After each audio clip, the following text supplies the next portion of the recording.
Robotics and automation, ये जो phase है आएगा वो हम ये जानते हैं कि आर्टिफिशियल इंटेलिजेंस को उपयोग तो कर रहे हैं, लेकिन इससे कितने विनाशकारी परिणाम आ सकते हैं वो आज का आम आदमी नहीं जानता। इंसान ने बनाया। Artificial intelligence is again limited domain as compare to human mind. आपको क्या लगता है कौन सी इंडस्ट्री के लिए एआई बेनिफिशियल है?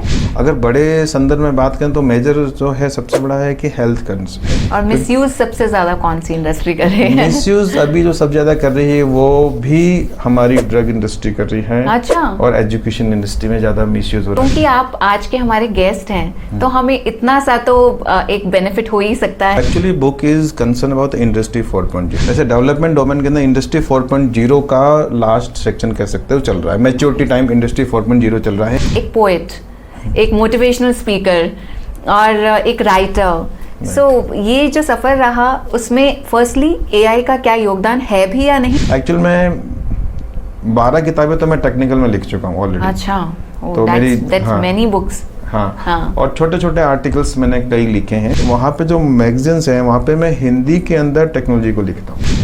आप यूनिक हैं, पहले अपने आप को ये मान के चलें कि मैं अद्वितीय हूँ, मेरा रोल अद्वितीय है। और आपको अगर एआई में जाना है तो सबसे पहला जो आपका मूलभूत चीज़ आपको चाहिए, बेसिक चीज़, आपकी मैथमेटिक्स एंड स्टैटिस्टिक्स स्ट्रांग होनी चाहिए। तो एक तरह से अचीवर पॉडकास्ट का जो सार है वो आज के हमारे गेस्ट ने दे दिया है कि किस तरह से डेडिकेशन एक कीवर्ड होना चाहिए आपकी ज़िंदगी में, किस तरह से एजुकेशन, इसके अलावा वैल्यू सिस्टम, राष्ट्रवाद, ये जो सारी चीज़ें हैं वो आपकी पर्सनालिटी को बहुत स्ट्रॉन्ग बनाती हैं।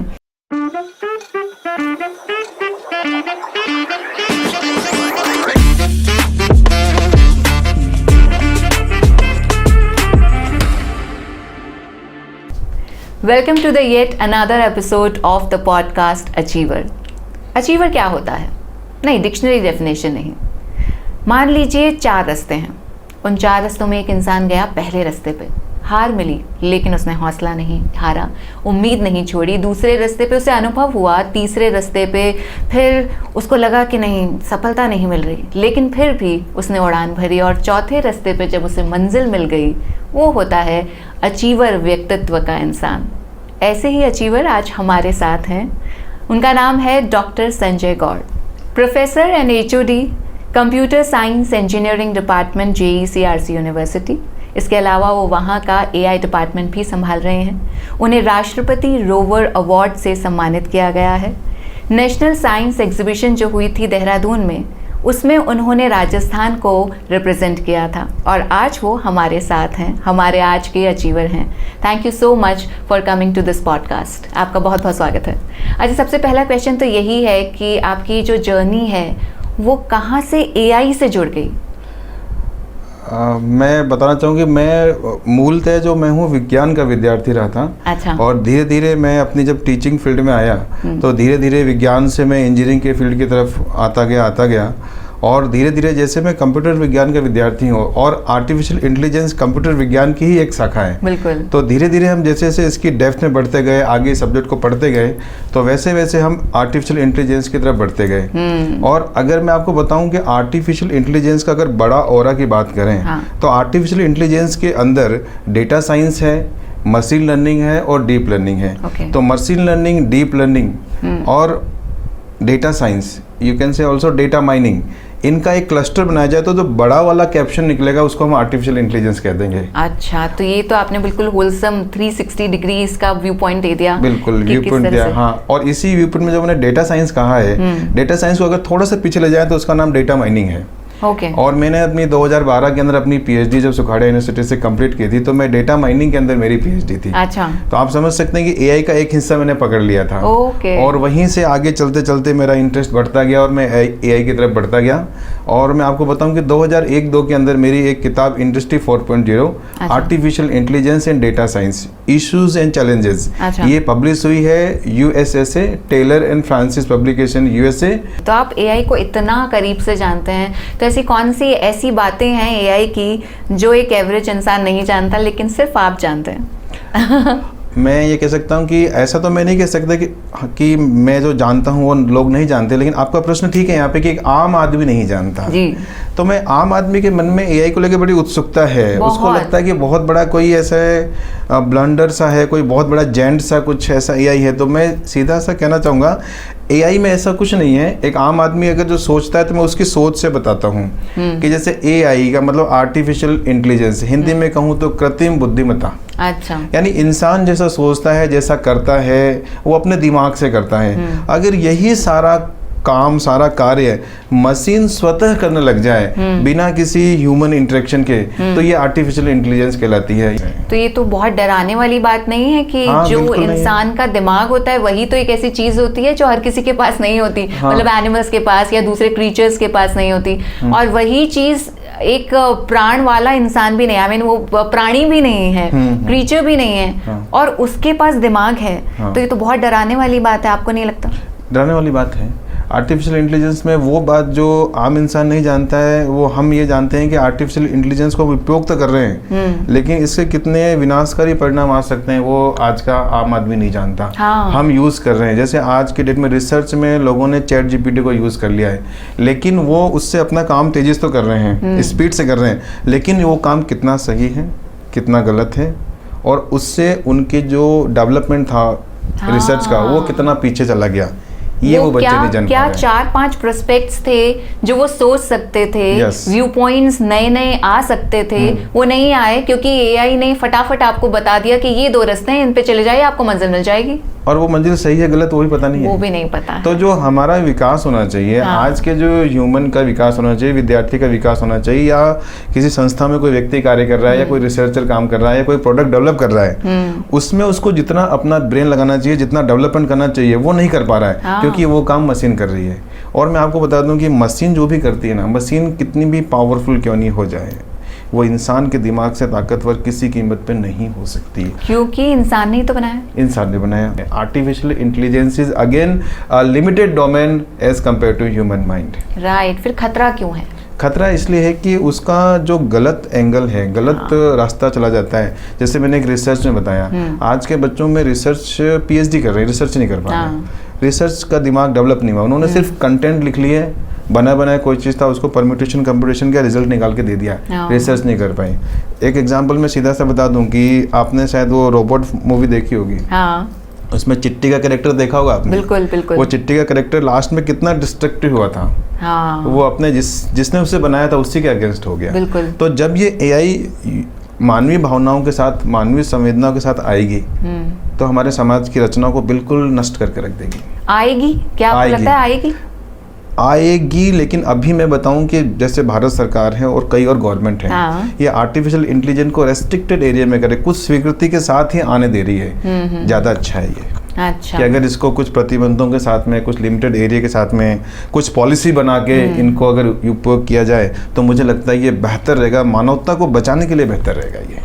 ये तो आपने बता दिया कि गवर्नमेंट्स क्या कर रही हैं, लेकिन आपने साथ में एक खतरा भी बता दिया कि अगर गवर्नमेंट ऐसा ना करे तो इंटेलिजेंस जो है, आर्टिफिशियल इंटेलिजेंस है, उसमें ह्यूमन फीलिंग्स एंड इमोशंस भी आ सकते हैं। क्योंकि जो एक्सपेरिमेंट कर रहे हैं, लैब में रिसर्च कर रहे हैं, रोबोटिक्स में काम कर रहे हैं, वो तो अपना काम कर रहे हैं, लेकिन अगर उनकी रिसर्च को अगर रेस्ट्रिक्टेड नहीं किया जाएगा, या we can say that channelise नहीं किया जाएगा, तो ये डिस्ट्रक्टिव होगा।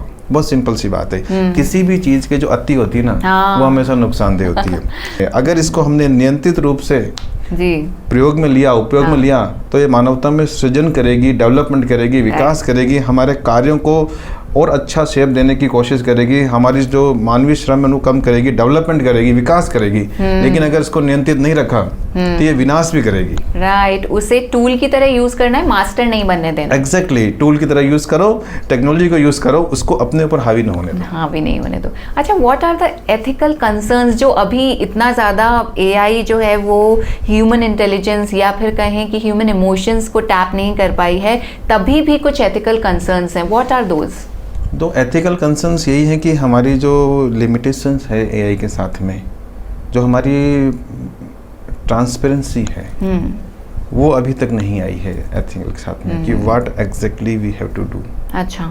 और हमारी जो, हम कह सकते हैं कि हमारी जो उसके साथ में वर्क करने की जो पॉलिसीज हैं, वो क्लियर नहीं आ रही है अभी तक। कि कहाँ काम करना है, कितना करना है।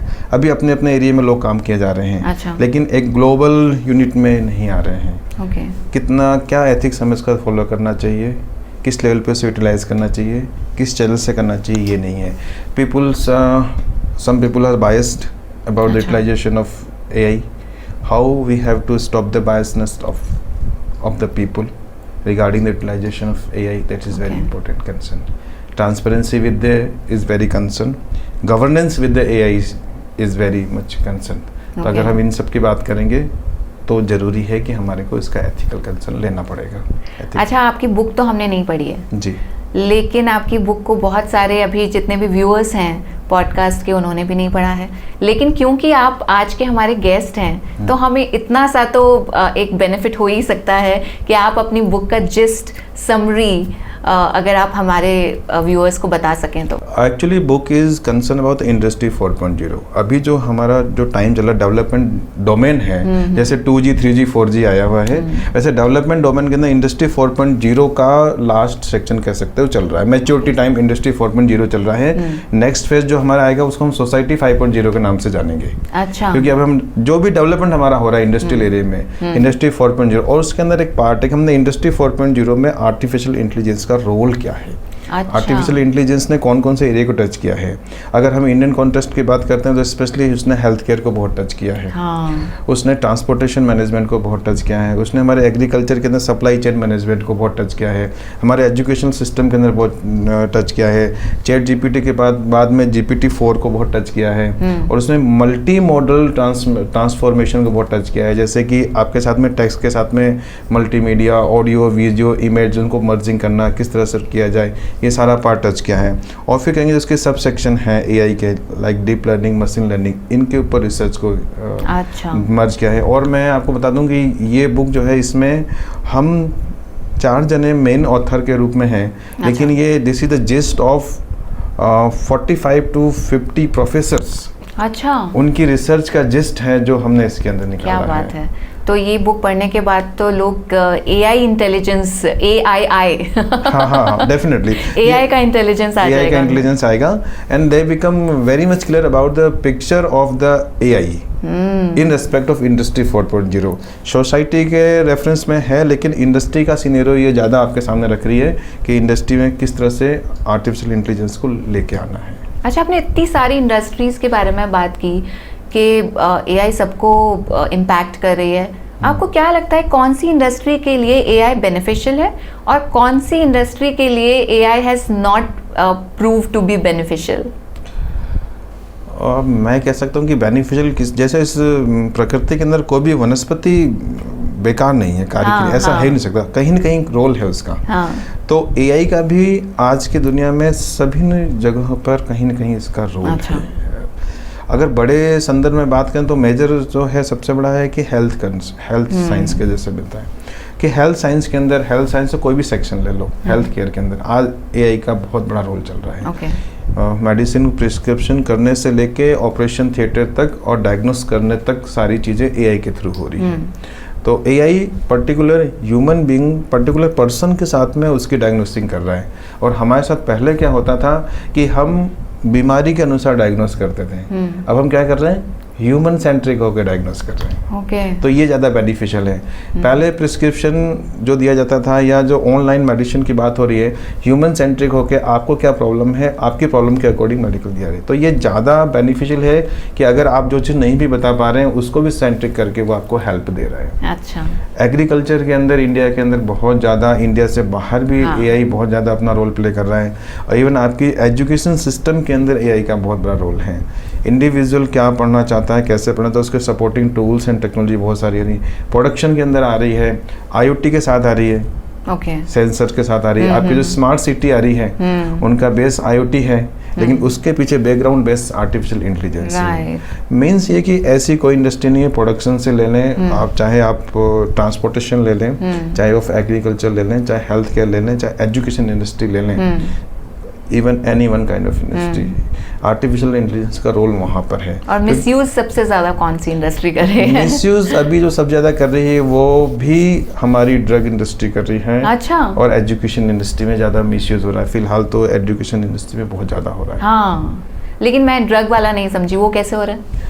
ड्रग्स के अंदर है कि जो ड्रग की परम्यूटेशन कंपोजिशन फॉर्मेशन है जो रेस्ट्रिक्टेड हैं, उनको भी ये इजी वे दे रही है। हाँ, इजी वे दे रही है कि उनको किस तरीके से उनको हम डेवलप कर सकते हैं। राइट। सो ये सारी एआई के एडवांसमेंट एंड मिसयूज़ की बात हुई, तो ऐसा कौन सा नेक्स्ट स्टेप है एआई का जो आएगा ही आएगा, उसको स्किप नहीं किया जा सकता?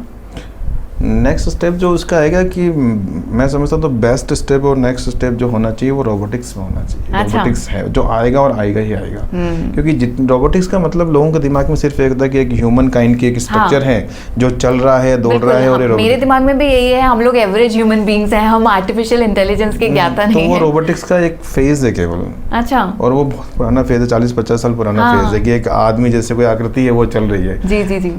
रोबोटिक्स का मतलब सिर्फ ये होता है कोई भी कार्य जो व्यक्ति कर रहा था उस व्यक्ति को अगर मशीन करने लग जाए तो वो रोबोटिक्स इंजीनियरिंग है। मैं बहुत छोटी सी परिभाषा में बता देता हूँ यही। तो आज अगर कोई भी कार्य, जैसे मान लो कि ट्रांसपोर्टेशन है, कोई ब्रिज है, ऑटोमेटिक खुल रहा है, बंद हो रहा है, वो भी एक रोबोटिक्स का पार्ट हो जाएगा।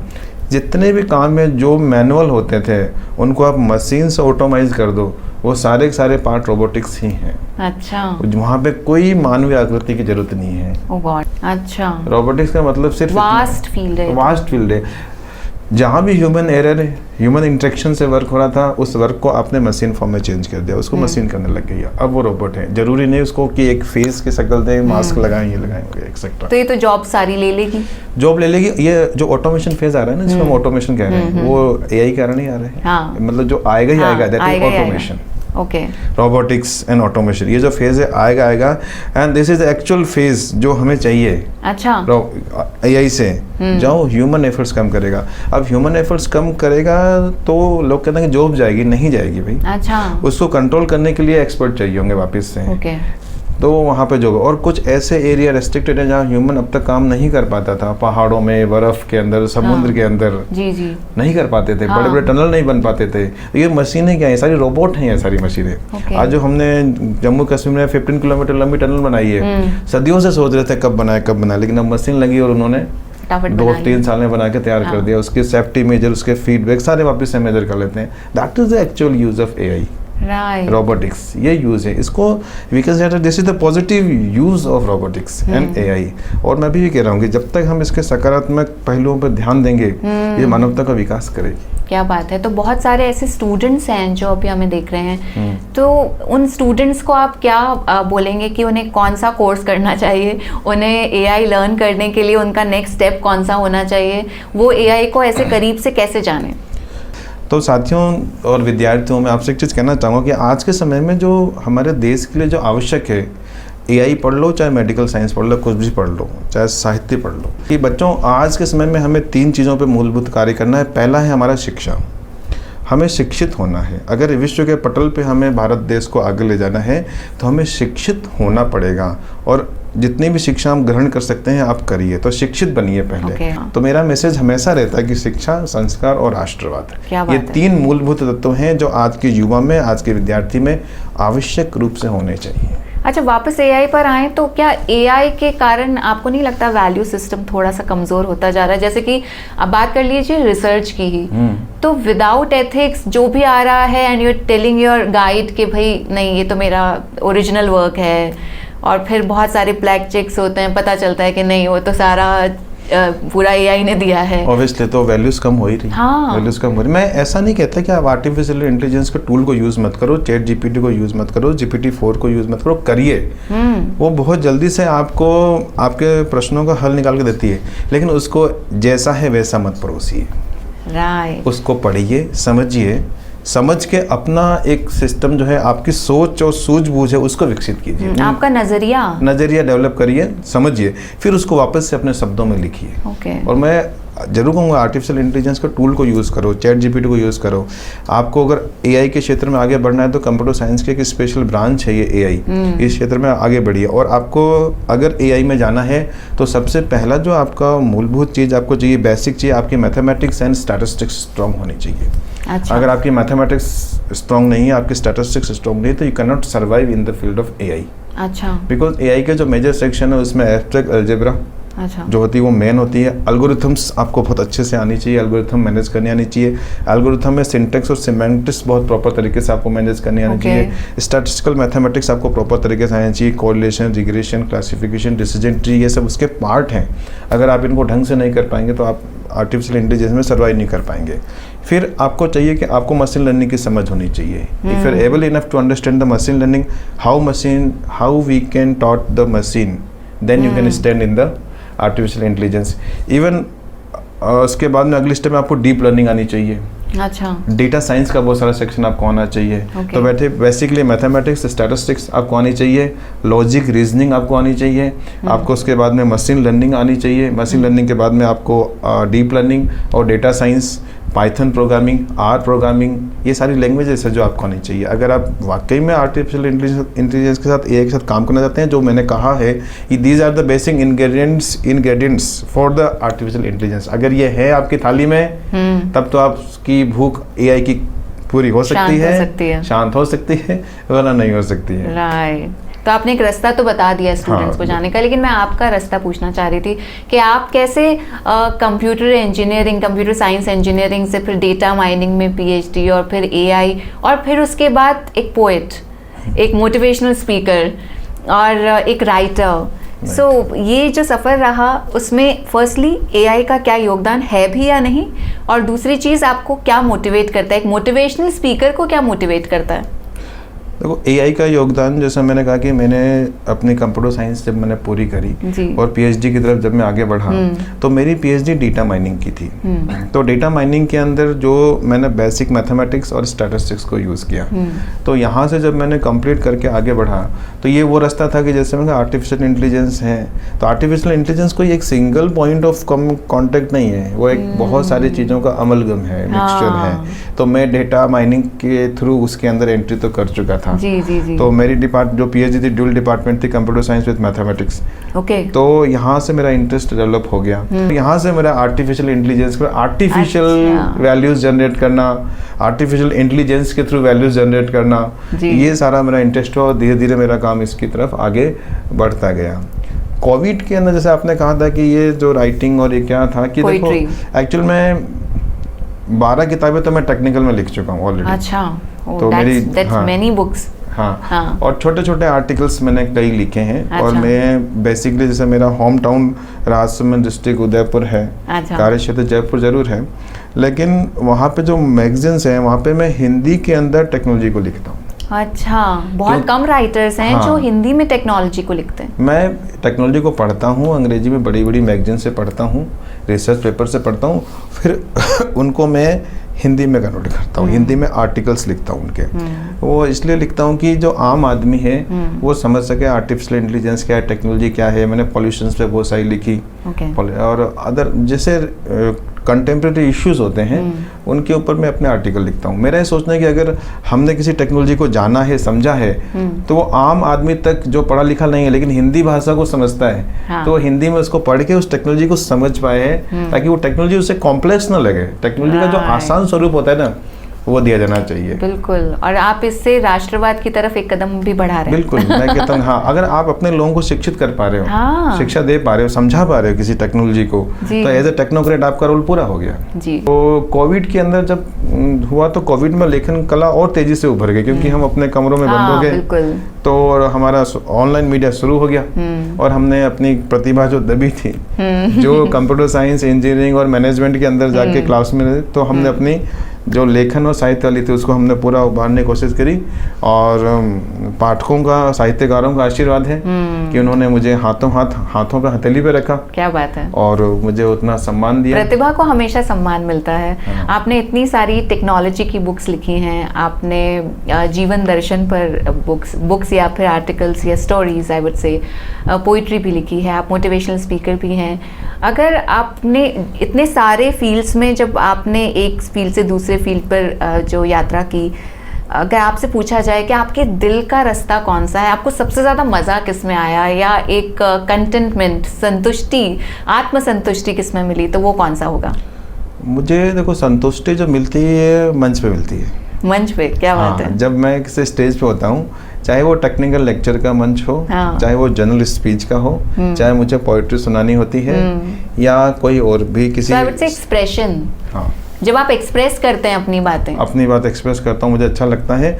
और जैसे मैं भी टीचिंग में प्रोफेशन में हूँ, तो जब हमारे साल के अंत में, कोर्स के अंत में बच्चे की जब हम प्लेसमेंट करा देते हैं, उसकी नौकरी लग जाती है, तो जब वो मिठाई का डब्बा लेके आता है ना कि सर आई गेट प्लेस, तो लगता है कि यार ये जीवन की एक अचीवमेंट हुई है। जी। और एक जीत का एहसास होता है।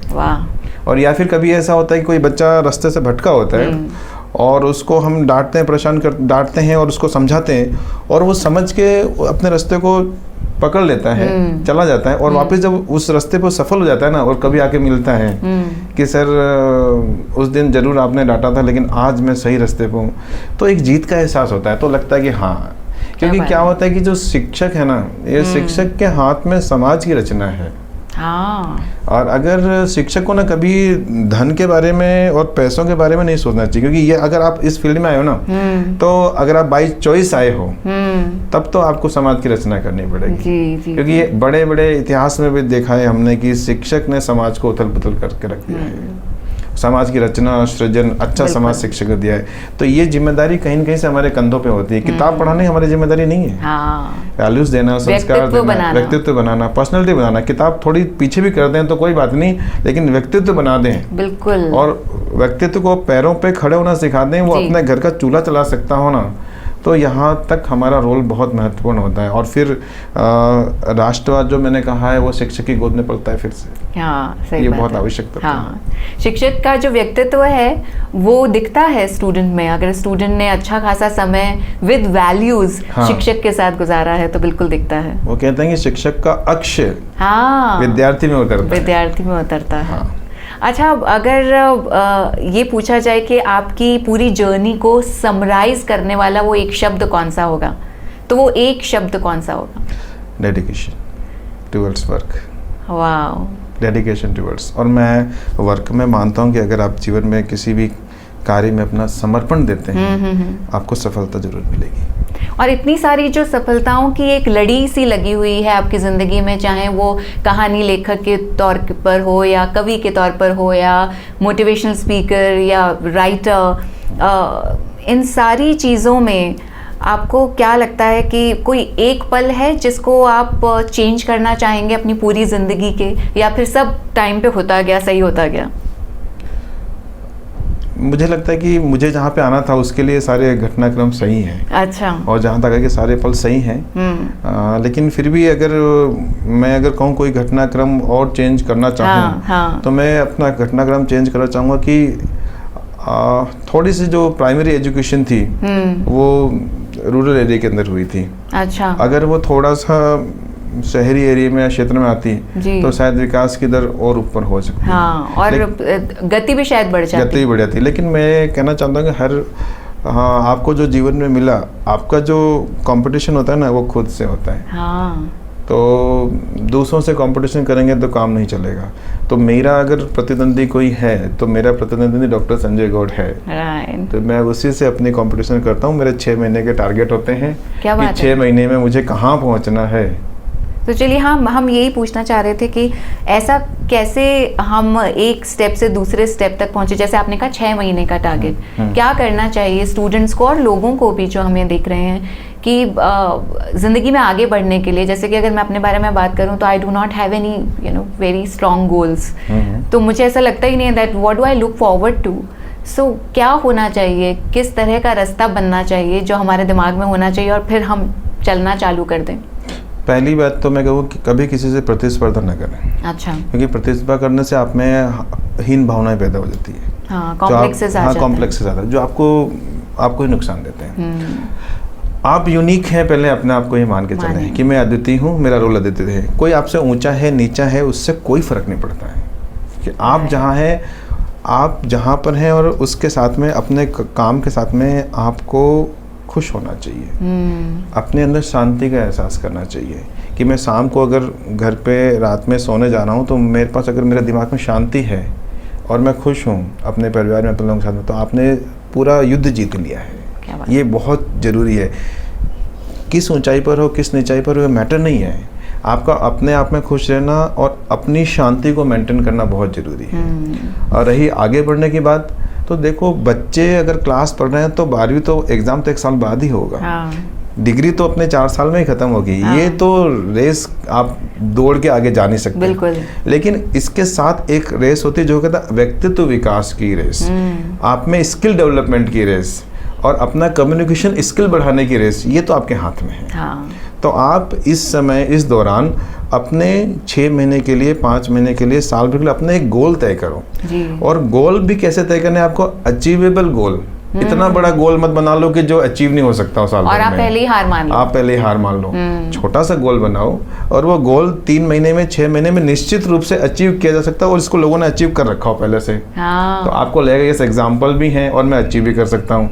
देन रिव्यू आफ्टर 6 मंथ में आप पहुंचा कि नहीं पहुंचा। क्योंकि देखो हर व्यक्ति को कम्युनिकेशन स्किल बढ़ाने की आवश्यकता तो है ही है, अपनी पर्सनैलिटी को डेवलप करने की जरूरत तो है ही है, और अपने अंदर स्किल लाने की जरूरत तो है ही है जी। तो ये तो जीवन पर्यंत की यात्रा है। हाँ। क्योंकि आपका जॉब करना, सर्विस करना एक अलग पहलू है और आपका व्यक्तित्व अलग पहलू है। तो आपको हमेशा अपने व्यक्तित्व पे, अपने स्किल के ऊपर, अपने कम्युनिकेशन पे काम करना चाहिए। ये रेगुलर जर्नी है और इसके लिए आप ये कह सकते हैं कि 6 महीने, 3 महीने, साल भर का अपना टारगेट बनाएं कि 6 महीने में मुझे कौन सी स्किल सीख लेनी है, कौन सी नई टेक्नोलॉजी सीख लेनी है, कौन सा नया सॉफ्टवेयर सीख लेना है, या मुझे कोई फिजिकली एक्सरसाइज करके कुछ सीखना है, वॉट एवर वुड बी, वो आपको तय करना होता है। और वैसा करिए, ऐसे टारगेट बनाइए जो अचीवेबल हों। हाँ। जिनको आप 6 महीने में अचीव कर सकें। ऐसा टारगेट ना बना लो जो पहाड़ की तरह हो। हाँ। कि आपने 2 साल का में होने वाली चीज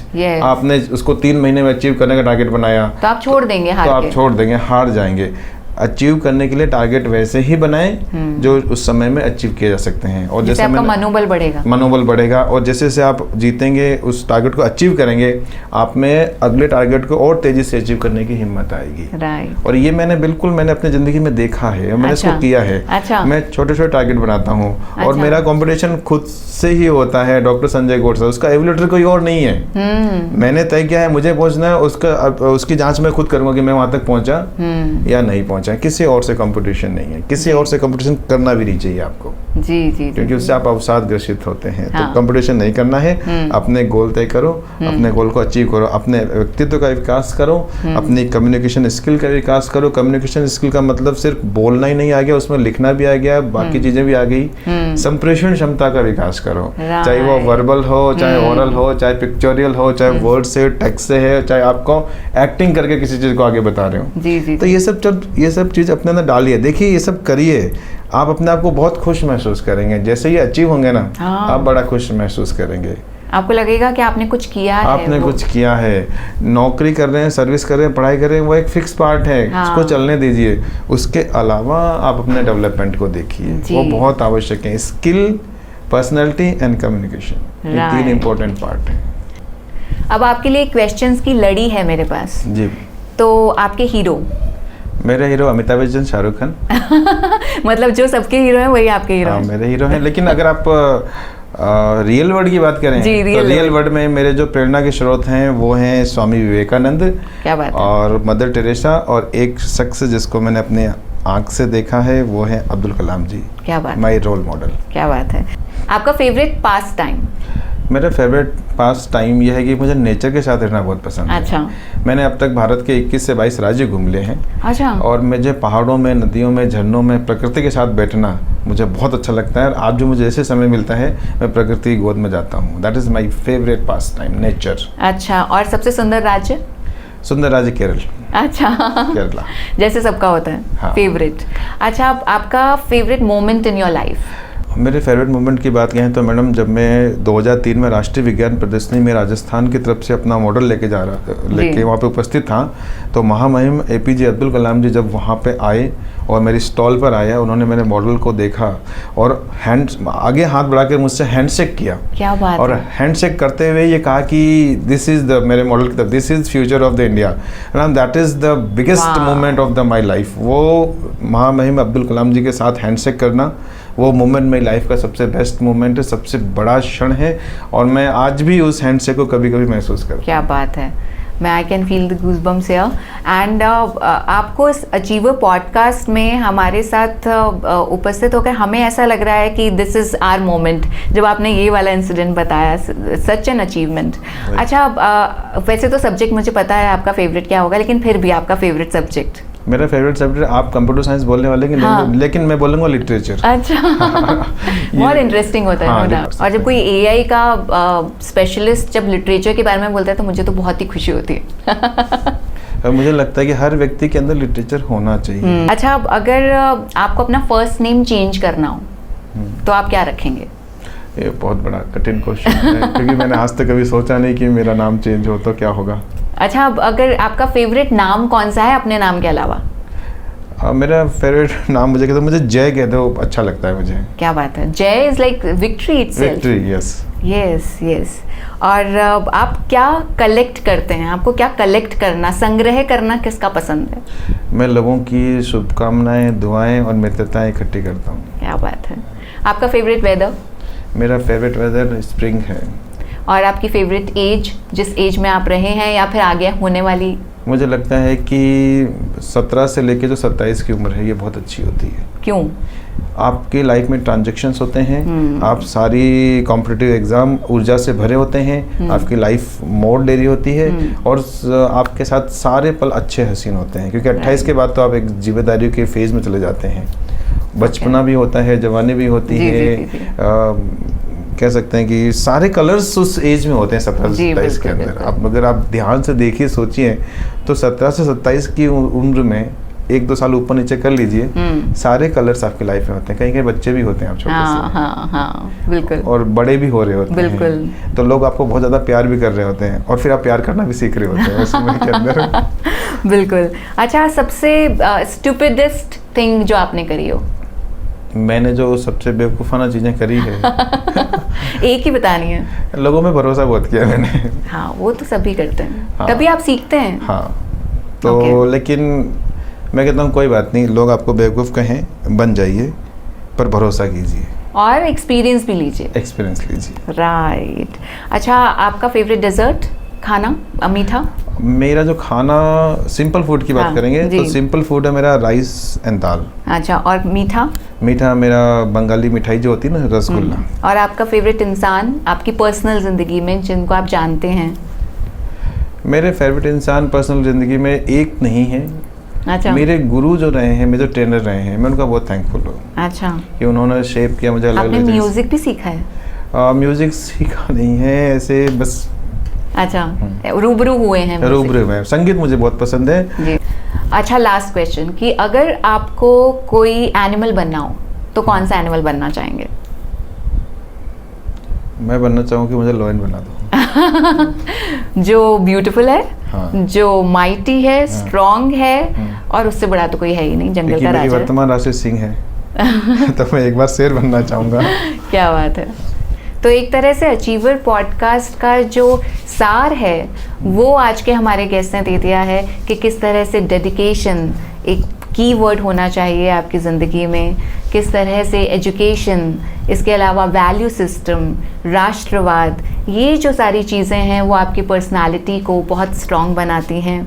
आप हमेशा नई स्किल सीखते रहिए, छोटे छोटे गोल सेट कीजिए और उन्हें अचीव कीजिए। आप मोटिवेटेड रहेंगे और आप किस तरह से एक फील्ड से दूसरे फील्ड से तीसरे फील्ड में अपनी बढ़त हासिल कर सकते हैं, यानी कि आप एक बहुत ही ज़्यादा उम्दा और स्पेशलिस्ट इंसान बन सकते हैं उन सारे फील्ड्स में। वो होगा डेडिकेशन से, समर्पण से, हर बार आगे बढ़ते रहने से, हार ना मानने से।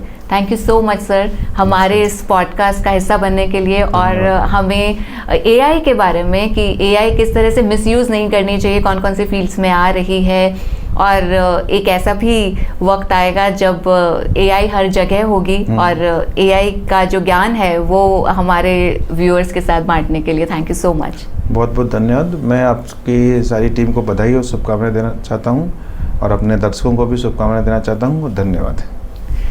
अचीवर पॉडकास्ट में इसी तरह बहुत बड़े बड़े अचीवर्स से आपकी मुलाकात करवाते रहेंगे, इसीलिए देखना मत भूलिएगा ये पॉडकास्ट का अगला एपिसोड भी।